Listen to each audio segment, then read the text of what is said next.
and welcome to the latest episode of Greifenhorst, my medieval fantasy modded Minecraft Let's Play survival world. And you know, the funny thing is I've got a bunch of Let's Plays up in the air, and 3 of them are Minecraft based, and I have been approaching all 3 of them pretty much the same way.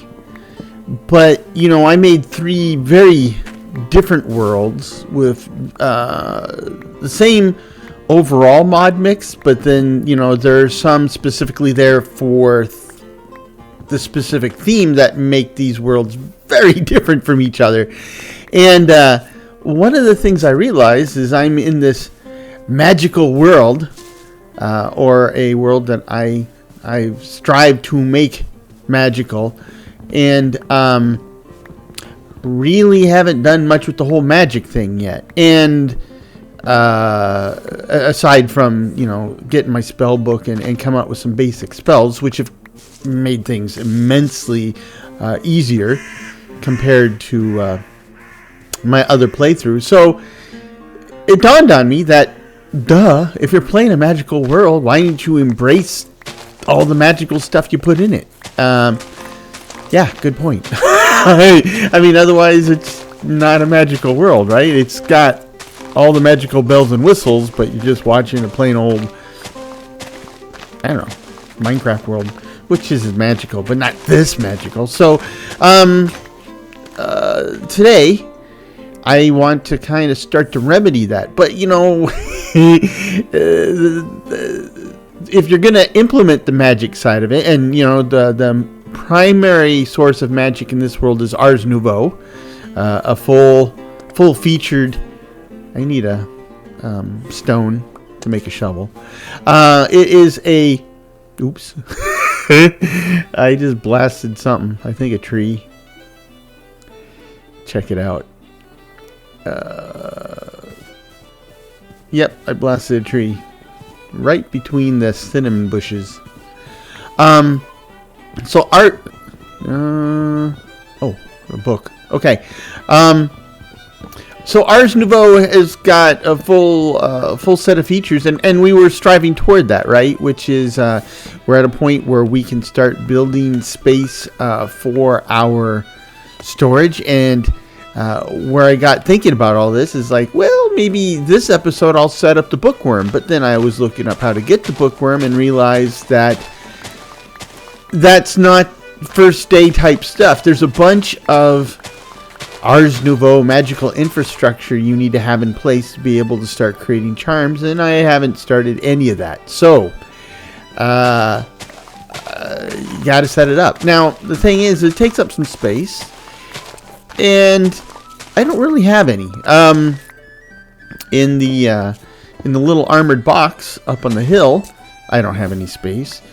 And I've just started opening up space for the storage vault underground. So what I think I'm going to do is we're going to temporarily start filling up that storage space down there with the magical bits we need to get going.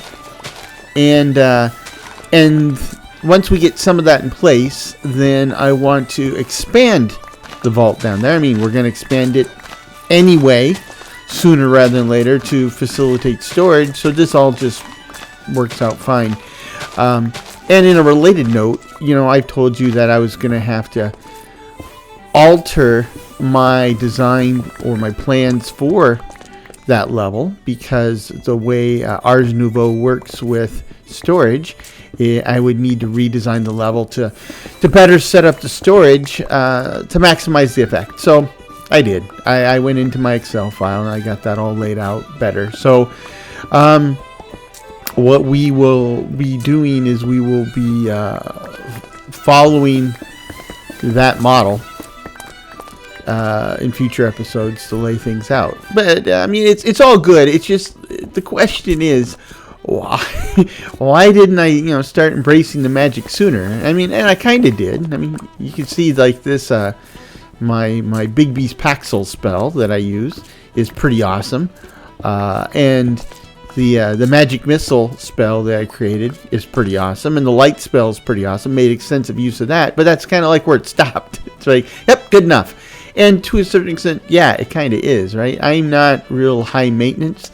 I am high detailed and high OCD, but I'm not high maintenance. So I had enough to keep me going the way I wanted to go, and we're good. Now, on a related note, one of the things I'm going to need to do, so I'm going to need to start cranking up the production of source berries, and soon we will be using those source berries as a source of source. Sort of. Oh, man. So, if you're not familiar, the Ars Nouveau mod has a lot of great stuff in it. And it has a lot of automation and stuff that, things auto-magically happen. And in that case, it is auto-magic, I guess. But the fuel, if you want to call it that, for all the magical goodies is, I thought I had the instruction book, the Ars Nouveau's instruction book. I'm pretty sure, like, when you start a game with Ars Nouveau, it drops one in your inventory. So I guess maybe I'll have to make one. Let's see. Yep, it's this plain looking book. Worn notebook. Okay, a book and a lapis lazuli. So there's a lapis. And here's a book. And put your peanut butter and chocolate together. There we go. So let's see. Getting started is probably where to go. Cut spell cat. Obtaining source gems. You must build an imbuement chamber. Yep, imbuement chamber it is. And that's what we'll throw in. Amethyst or lapis, but lapis will be it. The one that we use. Consume source from nearby source shards. They do and they don't, right? You can run an imbuement chamber without any source whatsoever. It just takes a long time, and that's okay, because I got some stuff I need to do. So I need some archwood and I need some gold, which I know has a gold. There it is. But I think I have the archwood. I don't have it on me. Where would I keep archwood? Oh, there it is. 2 stripped cascading archwood logs. That'll do it. So that gives me my archwood. And I need the gold. And there you go.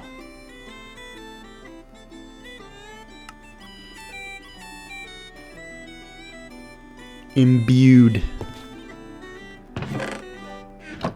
Excellent.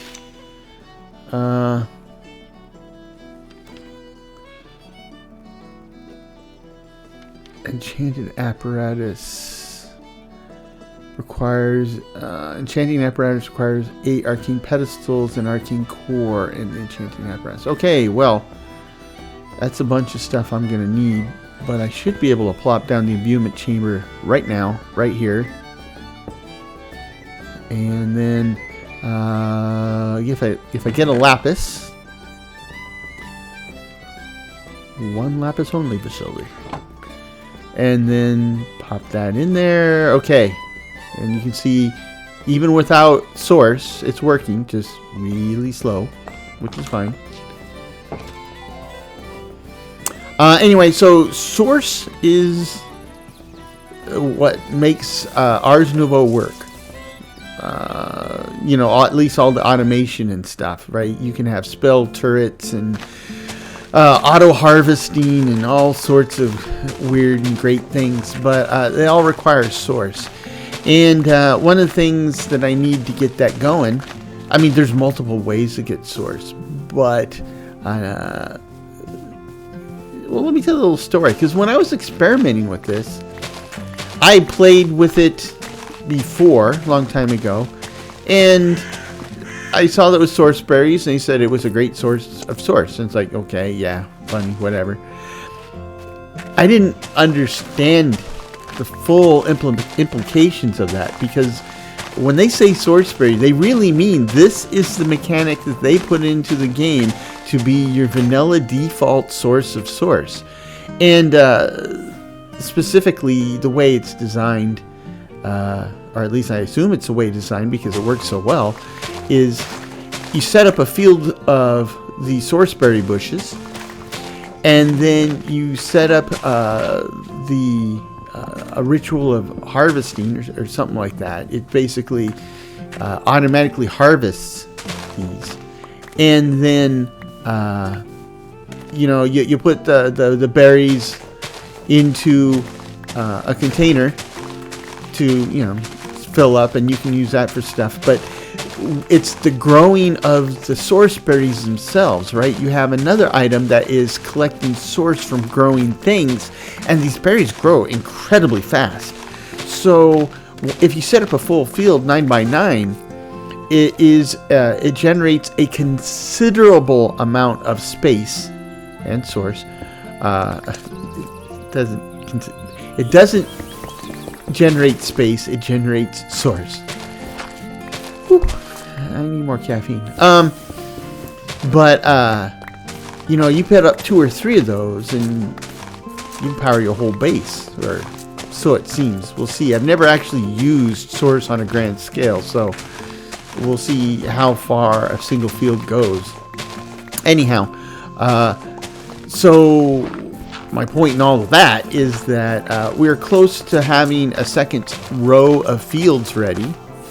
So let's get that and get some more stuff growing down here. And if you remember last episode, I dropped off a lot of organic compost blocks. So those should soon be converting to rich soil, and that will help us expedite our production of wheat. We already have the maximum wheat for now, right? A full stack, but harvesting wheat right now gets a straw. The straw helps us get more of that rich soil, which is useful in a number of different ways. So we'll get that.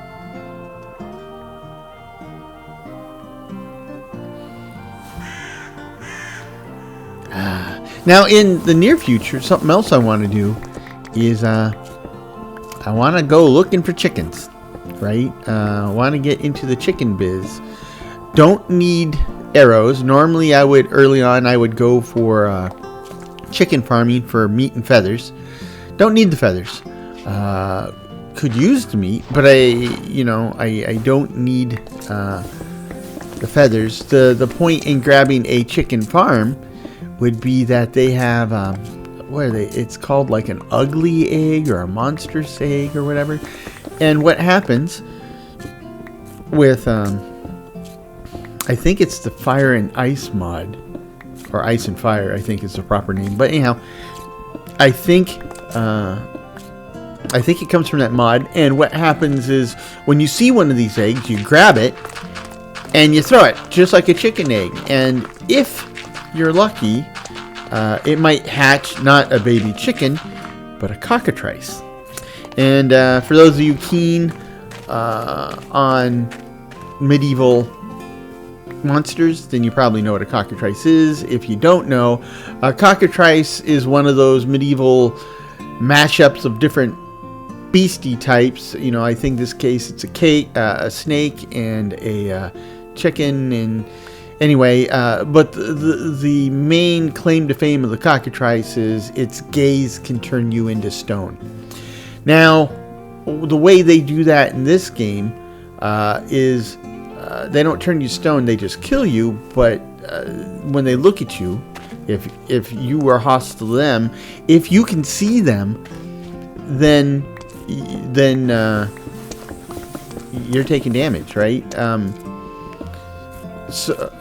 don't know if you can see them. I know with the Gorgon, if you can see them, you're taking damage. And if you hide your face, she just comes up and beats the snot out of you. But with the cockatrice, they're pretty cool in that they can zap people from a long distance away, right? And here's the thing. If you hatch a cockatrice, right? If you find a cockatrice, they will more than happily use their powers against you. But if you're the one who has that ugly egg and you hatch the cockatrice, now you're the papa bird or mama bird, as the case may be, and they will protect you and fight your enemies. And here's the beauty of it, right? If you find a cockatrice in the wild, they attack you, but they don't attack other monsters. But if you get your own cockatrice, well, boy howdy, they'll attack skeletons and creepers and zombies and pretty much the whole gamut of undesirables that might be roaming your neighborhood. So, yes, please.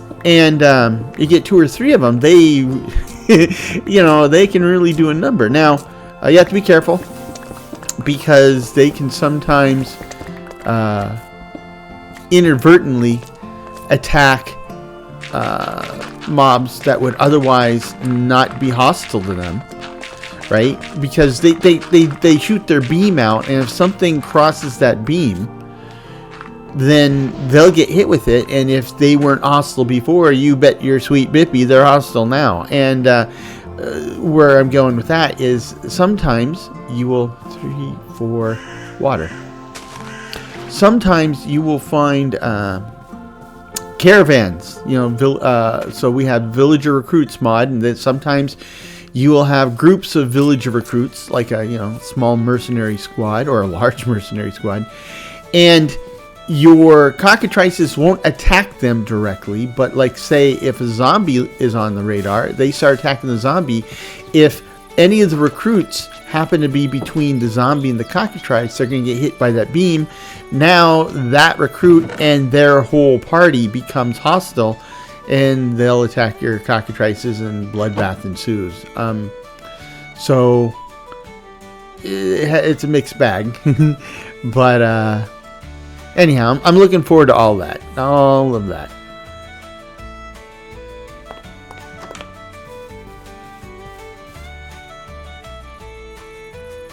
But in the meanwhile, we have a lot of magical bits. The other thing I need to remember is I think I'll try to commit to completing 1 glyph per episode. Because the way the spells work, you open your spell book, and there's all these glyphs to choose from, and the glyphs are there as essentially markers, code for creating spells, right? And the glyphs represent like what the target is, what the power is, and modifiers to the power, right? So the glyphs are already important. You can think of them as the components in your magic spell construction set. I'm putting stuff away, but I don't want. Well, that's a lot of stone. I do need stone at some point, but not right now. So the more of the glyphs you have, the more flexibility you have, right? You can make more types of spells. You can impact those spells with more a greater diversity of upgrades. You can define your target in an increasing number of ways. It's all good. And the more glyphs you learn, the more your mana pool will grow, and the faster it will regenerate. Because if you've been watching, you see that I will 1, 2, 3, 4 dig. You will see that I use. Oh yeah, we reset the month, so it's early spring, which means it can get cold enough to turn water into ice in some biomes still. And I want to put the source gems in that field, and they don't need water. But what we'll do is we'll put a mage light in the water, and that will keep it thawed out. And yeah, okay, so this field is now 9 wide. We can go ahead and start planting stuff here.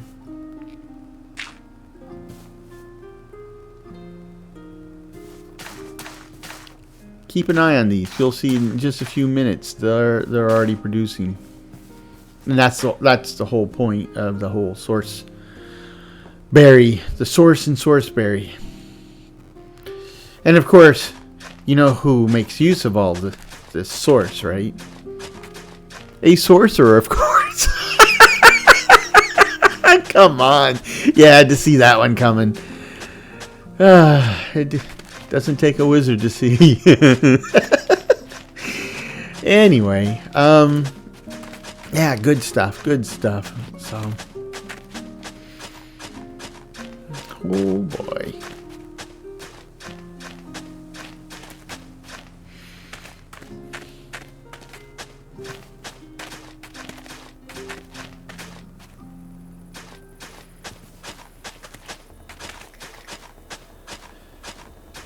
Crazy days. Crazy days. Okay, we got visitors. And of course, they're coming from up high, so it's going to bounce down on my field and mess it up. Boneheads.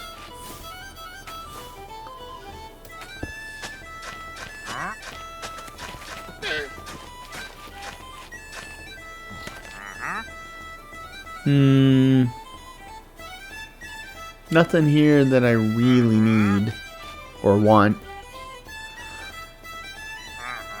How yourself?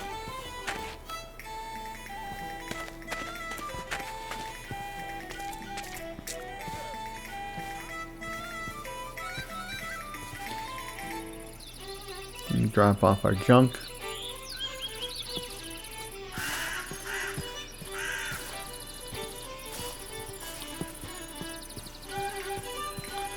Refill the water, which is a good idea.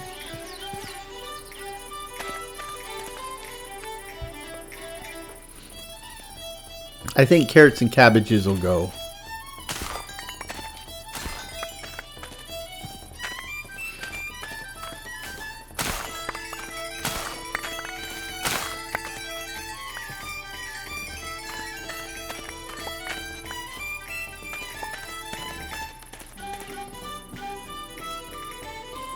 If we get carrots and cabbages, and, well, we have carrots and cabbages, but if we get the chickens, and we have the wheat, that's everything we need for these delicious chicken sandwiches from Farmer's Delight Mod. And we can go to town with those, so to speak. Hey, don't spit in my fields. Just a side note, you may or may not know this. You probably don't know this. In real life, I'm allergic to poultry. I can't eat chicken, duck, turkey, any of our winged friends. And it wasn't always this way. This is, oh gosh, I was 20 years old when I developed this allergy. So up to that point, I absolutely love chicken and turkey. You know, chicken pot pies, fried chicken.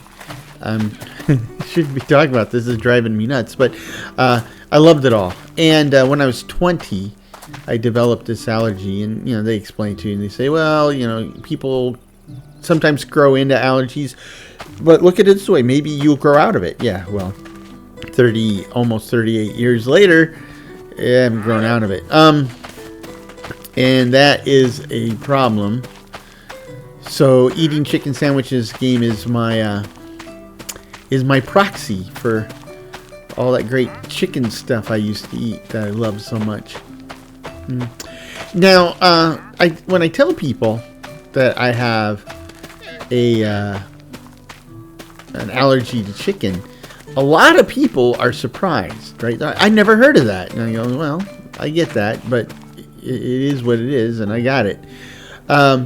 And for years and years and years, right, I figured I was like probably one of like 3 people on the planet that had chicken allergy, because everybody was just always so surprised. When I went north to hook up with my other indigenous cousins in Canada, it turns out that 2 of my third cousins are also allergic to poultry.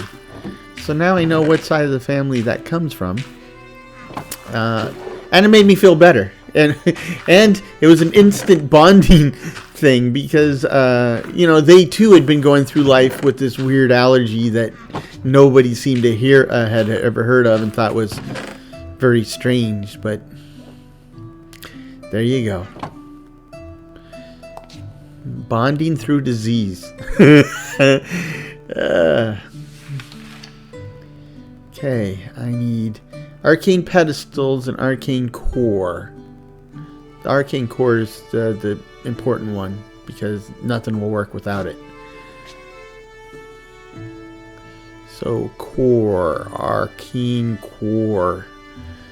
We need so we need a mage gem and this magical block stuff. Source stone. Source stone. How do you make a source stone? JEI's not helping. Oh, the book. Okay. So I just throw in a source gem and surround it with stone.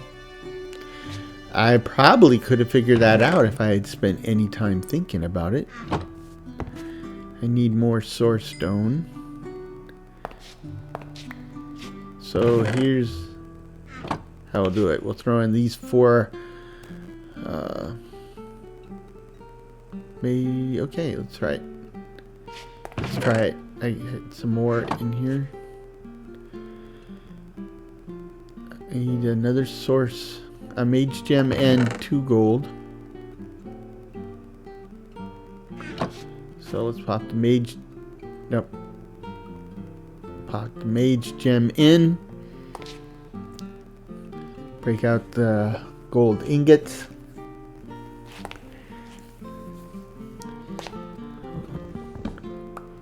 We're going to take this down to our little magical knick-knack shop.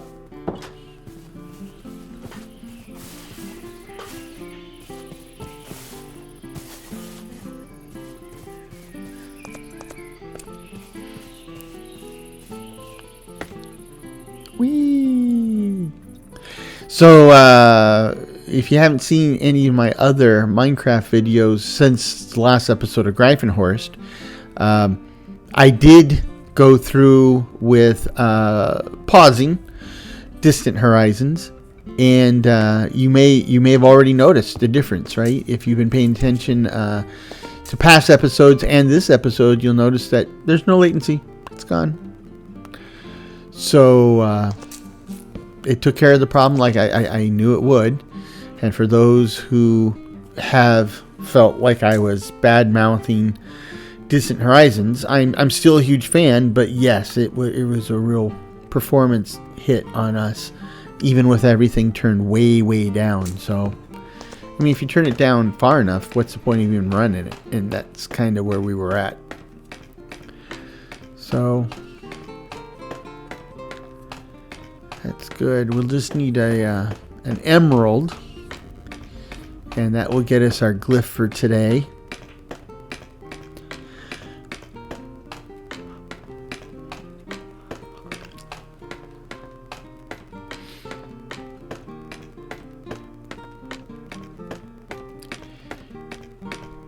Interesting.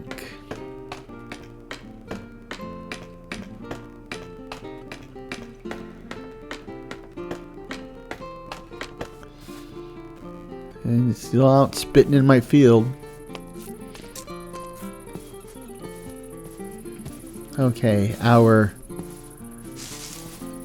mage gem should be ready.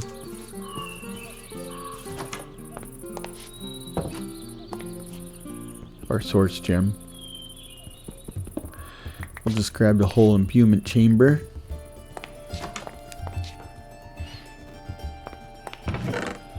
And our emerald. Yeah, so I still can't believe I've gone this far without leaning into what makes this particular world so interesting. I kind of have branched off, and in New Londinium, we were focusing on getting crate moving. We were using the storage. I think we really are leaning into what makes that world special. And I think we're just now getting to the point where we can do that with From the Rubble. But, this stuff has been available to me for a while in this world. I'm trying to line this up so that I'll fill up a 3x3 space in such a way that it'll lock up with the other 3x3 spaces in this room. No, tier 1. And then we select.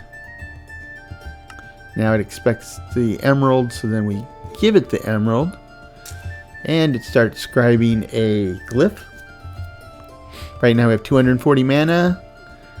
And bam, our max is now 255. So that gives us it increased our maximum by 15. And a tiny bump to our generation. So I'm gonna need a bunch of pedestals. And what else? Enchanting apparatus. Okay, just the enchanting apparatus and the pedestals is all we need now. So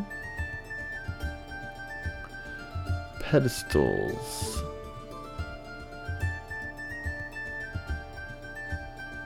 So,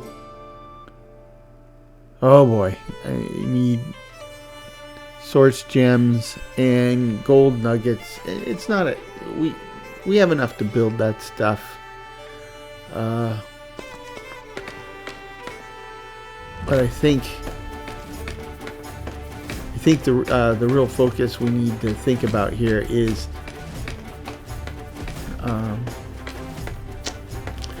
making space. In fact,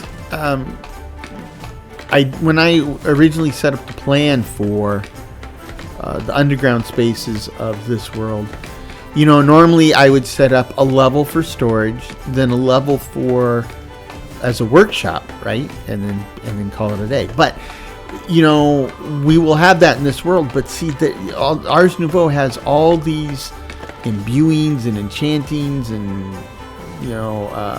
rituals and all this jazz. So I need a bunch of space for that. I mean, we're going to use some up now, but it's temporary. But I will need a dowsing rod. Okay. I think the dowsing rod will be useful because I'd like to find Amethyst. It's one of the things that's holding us back from using the enchantment infuser right now. But anyhow, all these magical bits from Ars Nouveau take space. And so I had to add another level, which is what I'm currently calling like the magical workshop. There's a workshop for all the typical workshop things, right? So you have furnaces and blast furnaces and, smithing tables and blah, blah, blah, blah, blah. But the magical workshop is where we will eventually permanently house all the enchanting apparatus and stuff. So I doused, and it took a good chunk of the durability. And I'm assuming that any amethyst nodes would light up in my vision, but I'm pretty high up. So while I still have the vision running, let's jump down into the depths of this earth and see if anything lights up.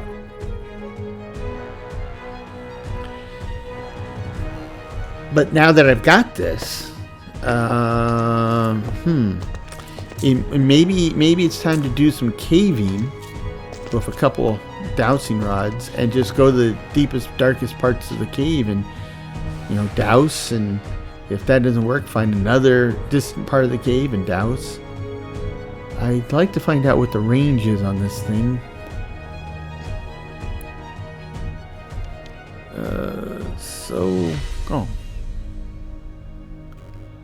Here we go.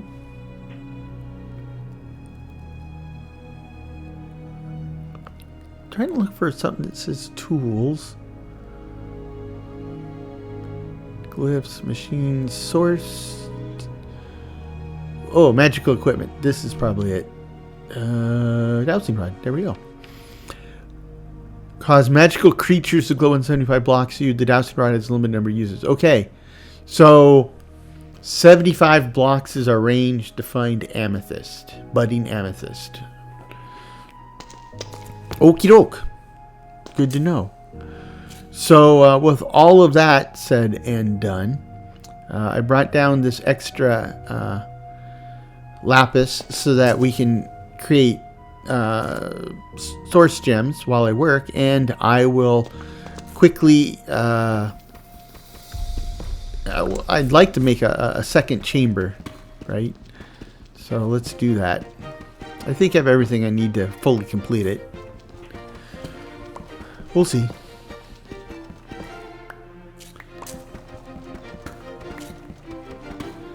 So I wanted to establish how far I can reach with just my pick. And now we can use Big Beast Paxel to dig up to the same level. I mean, because Big Beast Paxel, it'll dig all the way to the surface if I let it, but I don't want to do that. When you open up all that vertical space, things can fall down on you. I'm not just talking about lava and sand. I'm talking about beasties too. So you like to maintain a little control over the space.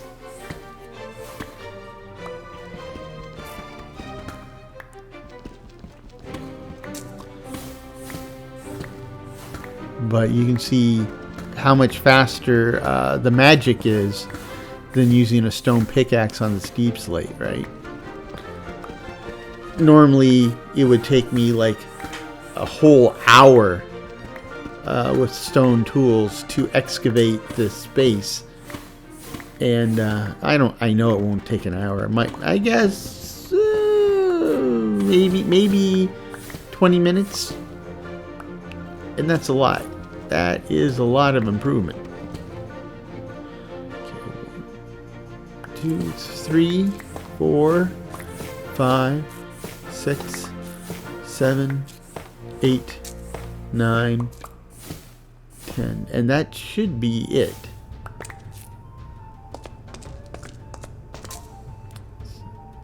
Then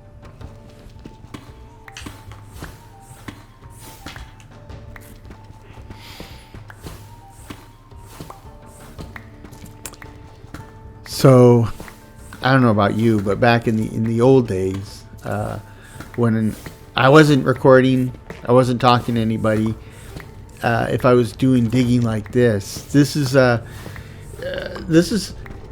this leads to an interesting question about media, right? So I'm one of those guys. I do enjoy the quiet. I do enjoy the silence, right? But not always, right? Sometimes I like some background noise.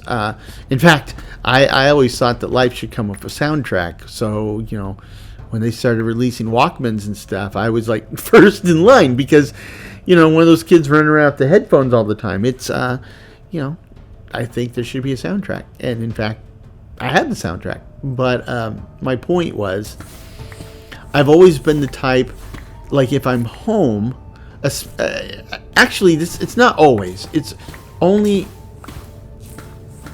6, 8, 9, 10. And I think that's it. Let's see. If we cut through, it should line up with... Oops. 3, 4... This should line up with... And it does. There we go. Okay, I did it right. Anyway, ever since I was on my own, sometimes having a TV on just helped me not feel lonely, right? And so I got into the habit of, especially when I'm playing computer games solo, you know, if I'm going to watch something for the first time, then I gotta focus on it, right? So if I want something for the first time, I'll get my snacks, I'll get my drink, I'll kick up my feet. I'm watching it, and I'm only watching it. But there's a lot of stuff that I really enjoy, and I don't mind watching over and over. But if I just sit there and set it up so I'm just watching it for the sake of watching it, like I do with new stuff, I kind of feel like that's a waste. So what I do in those cases, and I'm going to get those diamonds, by the way, is I'll watch it, but I don't really watch it. It's on in the background. Mostly I'm listening to it, right? Because I already got the pictures in my head. I just want to hear the soundtrack again. So that's what I do. And, you know, when if I wasn't making a channel or something, when I'm doing this digging, I would, like, for example, I love lots of different television series. So I'd binge watch or binge listen a television series that I've already watched before. So there's some old classics I like, things like Adam 12 and Gilligan's Island and Love Boat, you know, just whatever. And or movies, right? You know, lots of movies. Like, one of my favorites is the ones I really like to listen to are the ones with all the quotable quotes. So, you know, Ghostbusters and Blues Brothers and Fifth Element. You know, Star Trek has a lot of great quotable quotes. Star Wars has a lot of action, so I have a tendency of wanting to watch the screen, right? And I mean, there's some good quotes in Star Wars, but they're not as many, right?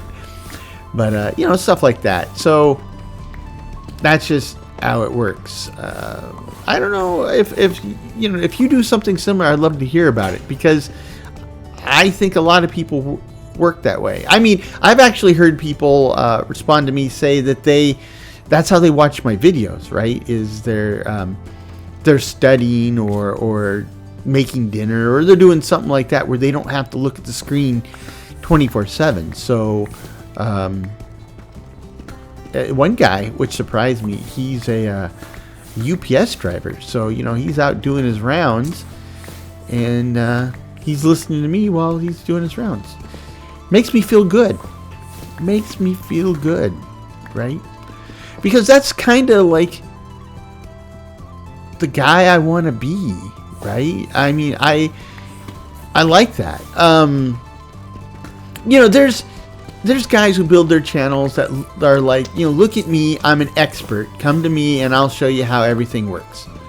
Now, I know some stuff, but I wouldn't qualify myself as an expert by any stretch of the imagination.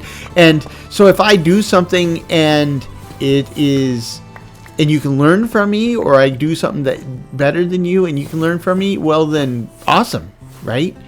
But you know, mostly I don't qualify myself as an expert, and I'm perfectly happy and willing to show you the painful process I sometimes go through to figure out how things work, because I think that there's value in that, right? I mean, a lot of times people will sit there and show you, hey, here's how you do X.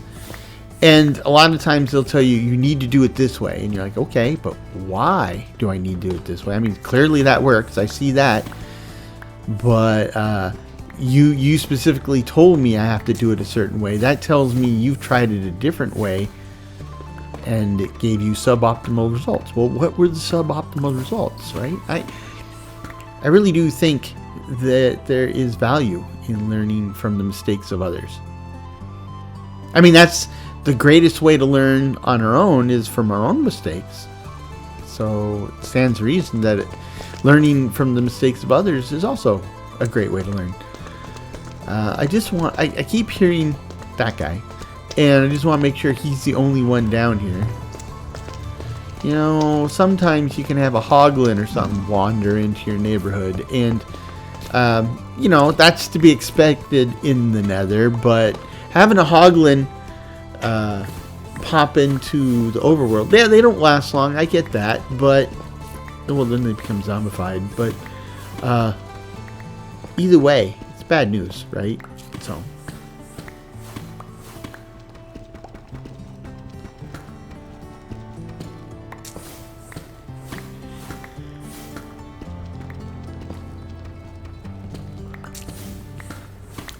Now, something else I've been thinking about, and I've mentioned it here, is, one of the mods, well, actually one of the family of mods that I added to this world is the Epic Nights mod, and most of its add-ons, which gives us a lot of great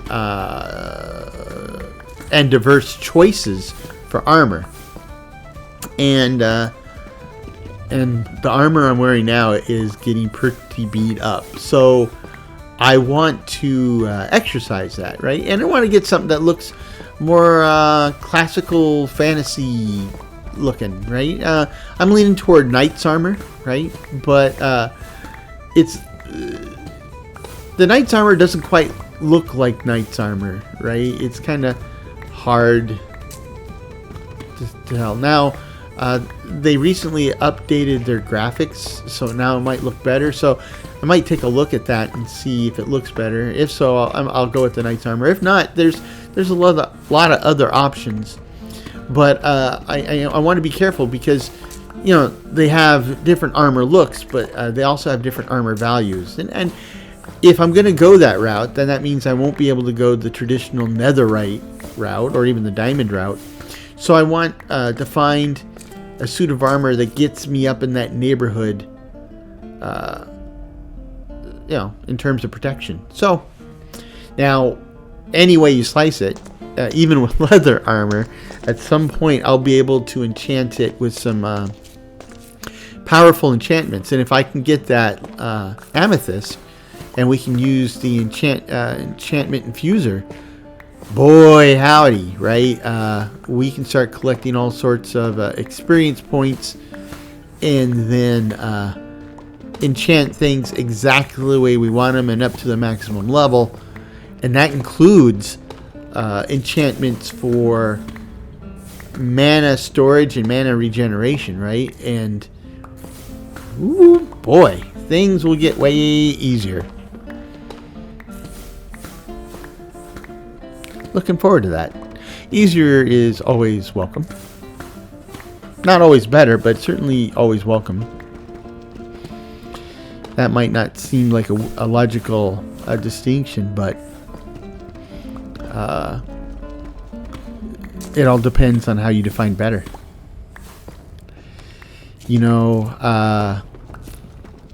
So I kicked off a discussion in the channel Discord last night because I was surprised, right? I ran into something I never thought I would expect to run into. So my wife is out of town for the next couple weeks. She's home visiting relatives, and so it's just me and the girls. That means I have to take over the nagging duties of both parents now. And so I was nagging them yesterday, time to take out the garbage. So daughter one, that was in the living room playing her video games, she comes in to take out the garbage. Now, she's walking in the kitchen to take out the garbage. Meanwhile, I can hear her video game in the living room, and it sounds like there's a full combat still going on. And I was like, hey, didn't you pause your game before you left it? She's like, no, I put it on auto battle. And I had a blank stare in my face. And she goes, auto battle, it's where I could set it to fight for me, so I just walk away. Now, I have played games where you can use like the kind of like an auto battle resolution, but it's not like this, right? Where, I mean, that one you could take like the manual fight that'll take 5 or 10 minutes, and just an auto resolution, it just does it real quick in 30 seconds and says, here's the result. This is different. Her characters are in there moving around and doing their attacks. Everything's acting like there's a person behind it, but it's not. It's an AI playing for her while she rocks off and does stuff. Now, the other daughter mentions, oh yeah, I see her crocheting while she's playing a video game all the time. Now, she's playing things like Genshin Impact and, pretty much everything from the Hoya folks. And then, a bunch of Genshin-esque clones. So, and she's playing them a lot, but she's crocheting while she's playing. I mean, at that point, you're not playing the game. It's more like you're watching the game, right? I mean, at that point, why don't you just watch a video? So it kicked off an interesting conversation in the channel Discord, and the channel Discord is open to channel members. So if you want to get in there and participate, by all means, please join the channel. Click the join button, or they may have changed it to subscribe plus already. That is a new thing that they're trying. Whatever. Yeah, some other things we've talked about. I posted a bunch of free or close to free music sources in the channel Discord. So if you're a creator or have some type of need for, I wouldn't say copyright free, but royalty free music, that's another thing that you can find in there. Plus, I post the save games and CurseForge profiles for my worlds, right? If you're a channel member, you have access to those, so you can play in the same world that I do. See my handiwork firsthand, explore around. Yeah, it's a lot of fun, and I've met some really good people. Really good people. But it also kind of reinforces one of the ideas I had about the type of people that play these games, specifically the Minecraft. I think that's where everybody comes from now, but I've branched out to some other games on channel, and people seem to be playing those too. So I think the type of people who are attracted to those types of games and this type of space, I think they're good people, interesting people, to be sure, and some very, very creative minds. So I enjoy that. I think in general we like hanging out with people who are similar to us. And please excuse my alarm.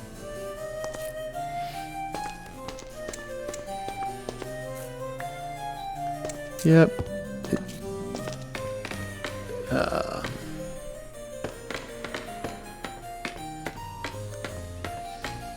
I know I've always been, I think as people, we often look at how other people appear, and that's like the first thing that attracts us, right? Physical attraction. But I think after that, we start to tune into other traits that we find perhaps more desirable, right? And for me, intelligence and humor has always been one. And I'm not just talking about for like romantic attraction. I'm talking about just attraction, right? Just people you want to hang out with. I really noticed that, right? I've really noticed, especially like, being self-aware of my own thoughts on when I meet somebody, and realizing like when I meet somebody and they're funny, or they're interesting to talk to, or they're kind, I say, wow, this is somebody I like hanging out with. Right? And I make the realization that, yeah, these are traits that I value in others. Kind of empty off all the extras.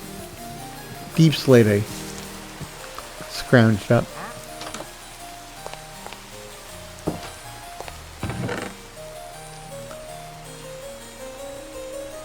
I remember there was a girl I used to work with. She was very physically unattractive, but man, was she funny and smart, and I found that I was increasingly attracted to her. The thing that kind of drove me away from her, she was so abrasive. I mean, she was smart and funny, but she was also one of the most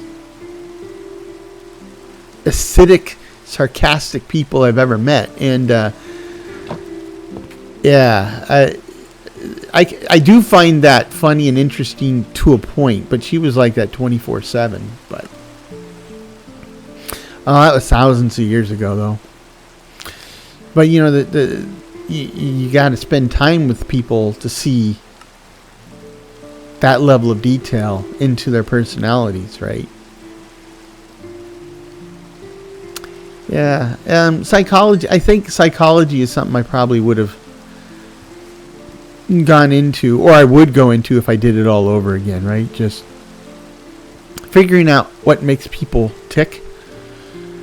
Because if you can figure that out, there is a lot of value in being able to, well, I guess, kind of predict what people will do, right? How they will behave. I'm not thinking about what I'm doing here. I need... Yes. It has to be divisible by 4 to do this.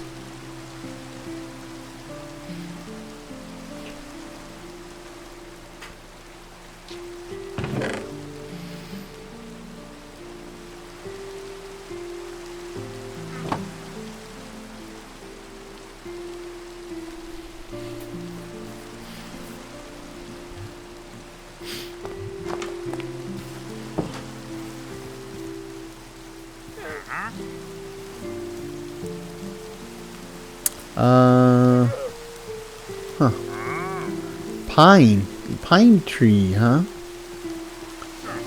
Trying to remember. So I recently took some updates to Biomes of Plenty and some stuff has changed. And I've never seen a pine sapling look like that. I'm trying to remember if I even remember seeing pine saplings. I think they looked a lot like fir trees. Or maybe they're a new tree type. I don't know. That pine kind of looks like the bonsai tree from Mr. Miyagi's family symbol. Where I grew up in San Diego, there's an area called Torrey Pines, and Torrey Pines look like that. Kind of a windswept pine tree, not a Christmas-looking pine tree, but rather a kind of weird flattened, certainly non-conical shape. How about that?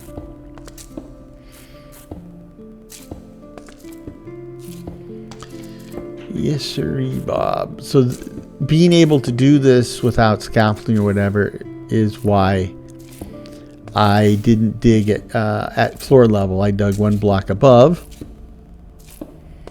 So it'll be easier to set up the ceiling, and then we can dig out the floor.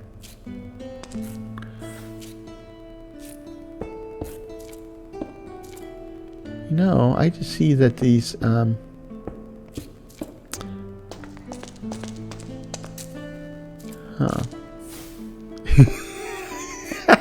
It's a good thing I switched to the magic missile, right? Because otherwise I'd be blowing all these blocks away.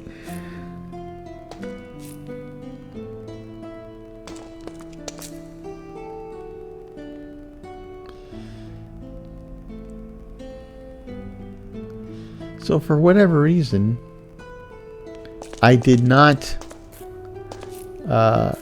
use the deep slate brick blocks all the way up, which is what I normally do. I don't know why I didn't do it in this case. Yeah, it's not going to work. I need to get up in there.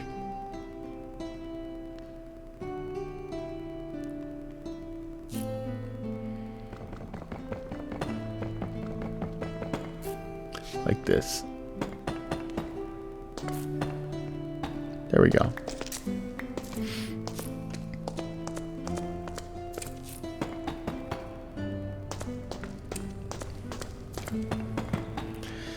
And we'll build the same vaulted arches.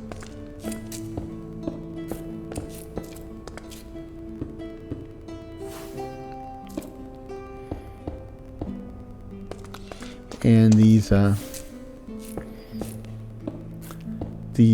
stone brick blocks I'm essentially using as filler or infrastructure, because we'll be able to we can make cobblestone. We can't make the other stuff.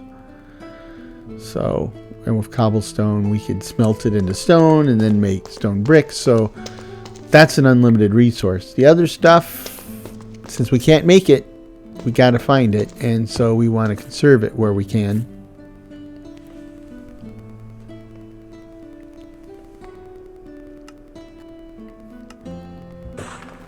These awesome panels from the Domnum Ornamentum mod.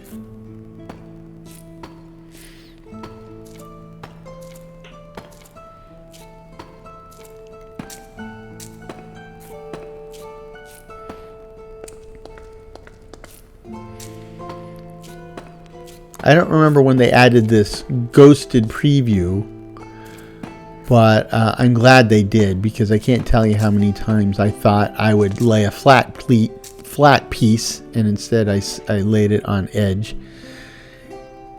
And sometimes, laying on edge is fine, but when you try to recover it, a lot of times you would lose the material. So I don't think that's the case anymore. They've done a lot of work on it, and it's good stuff. So a hearty thank you to the Domnum Ornamentum mod team. While I'm at it, thank you to all the mod creators and makers for the mods I use. Full list is available on the website for the series. And a huge thank you to modders of all types everywhere, even if I don't use your stuff, right? Modding is really this amazing phenomenon that I think has given the gaming world a massive boost, right? I mean, when you think about games before there were mods, there was a lot of games, a lot of people play them, but you play it, you then just play the living snot out of it, you get bored with it, you're done. Walk away from the game. And of course, then if the game developers wanted to keep your attention, they'd have to release either an update or a sequel or something like that. And but with mods, you can take a game like, say, Minecraft, and it's 15 years old now or something like that, and yet there's still hundreds of millions of people playing it. And that is remarkable when you think about it, because 15 years in computer years, that's like saying yes, there's a movie that was popular right before World War II, and it's still the most popular movie, or one of the top 10 movies in the country, right? That's what it's like. That's exactly what it's like saying, because that's just crazy. But when we say Minecraft, we're talking about vanilla and modded, and I think it's the modded that gives it that type of longevity. I mean, there are a lot of people coming to Minecraft for the first time, and they're playing vanilla, but they're playing vanilla because Minecraft is still top of the public mind, or out there, because of the modded community, because it is given legs to the game to go well beyond anything that's out there. And as long as we're getting new mods, as long as people are using those mods to create interesting stuff, it'll just keep going, right? And I mean, if for no other reason, I think that's probably the biggest explanation why there is no Minecraft 2, right? Why would you need it? Because I need one more. Why would you need a Minecraft 2? Because with mods, you essentially get Minecraft 2 all the time. So,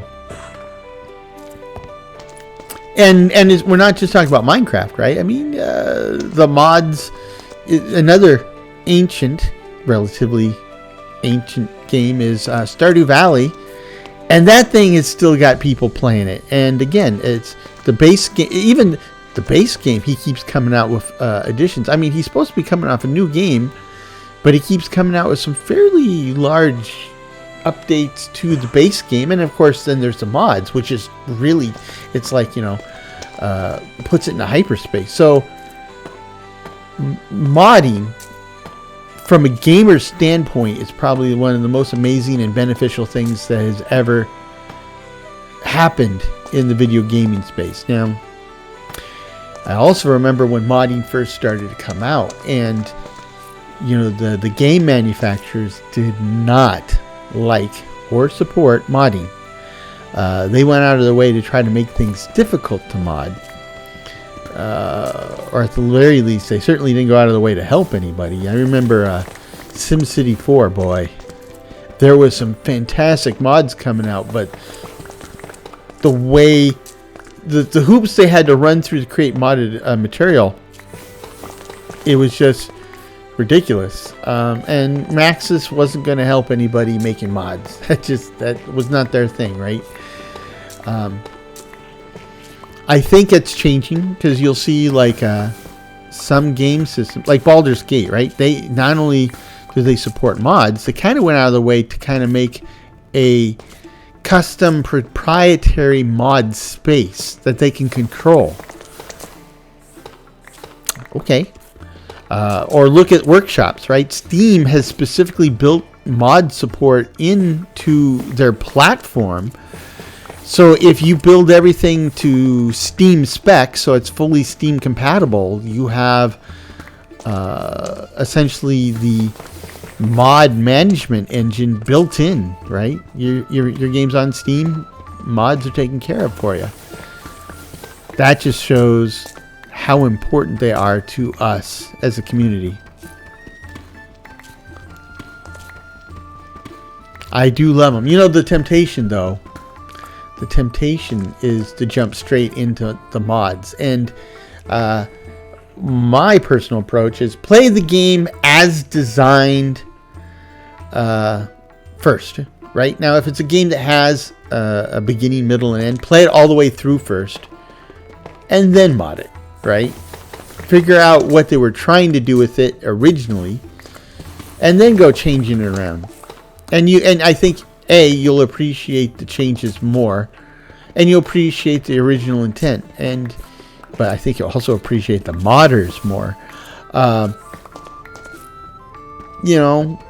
Now there's some games, like say Minecraft, I guess you can argue that there's an end. I mean, there is literally the end, but I don't really look at it that way, right? I think Minecraft is, it's the OG when it comes to open world, do what you like type content. And so I'd say, give it a couple 100 hours in vanilla, then start modding it. You'll appreciate the mod so much more after doing things quote unquote the hard way or the simple way, or to the point where it's like, oh god, another zombie, whatever. Then when you play with mods, well, sky's the limit. You have to be careful about what mods you pick too, right? I mean, that's when I first returned to modded Minecraft.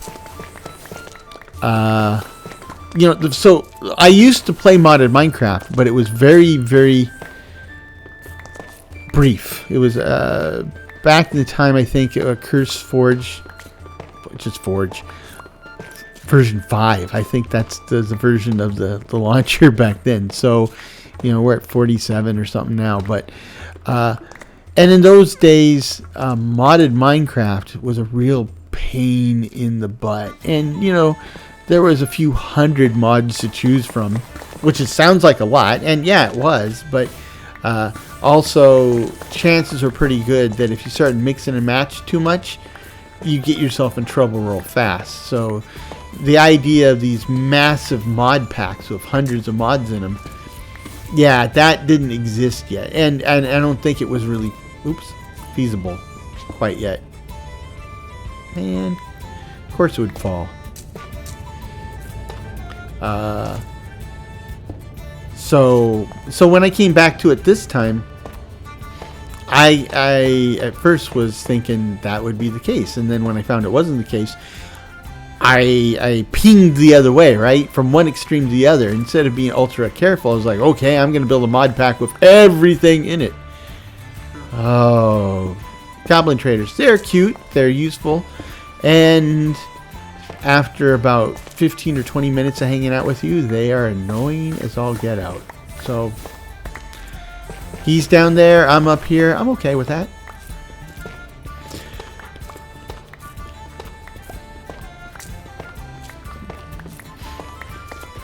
And so when I came back to modded Minecraft, I learned real quickly that it's real easy to have too many mods. Just too many mods. And that's another thing we talk about on our Discord is mod pack creation and mod mixing. You know, different approaches, best practices. You know, share our mod pack lists. I think that's one of the things that I appreciate most about being part of a community is if it's set up right, you get people who are sharing, right? And they come together initially to appreciate, you know, a shared interest, but eventually we start sharing our ideas and our own thoughts and creations, and we learn from each other, and what we create after that is better for the experience.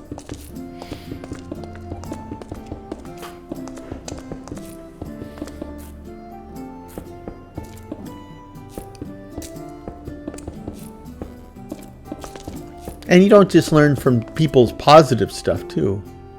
Oh, I'm not going to have enough stone bricks to finish this. I was kind of hoping I would, but it looks like I won't.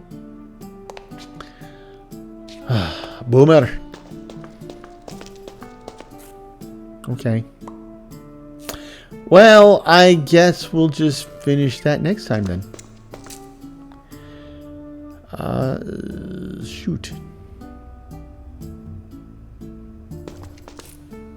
But we made a lot of good progress today, and I'm happy with that. So hopefully you were happy with what you saw today, and you'll come back next time. But until that happens, I hope this finds you and yours in good health, good spirits, and perhaps a touch of good fortune. Cheers.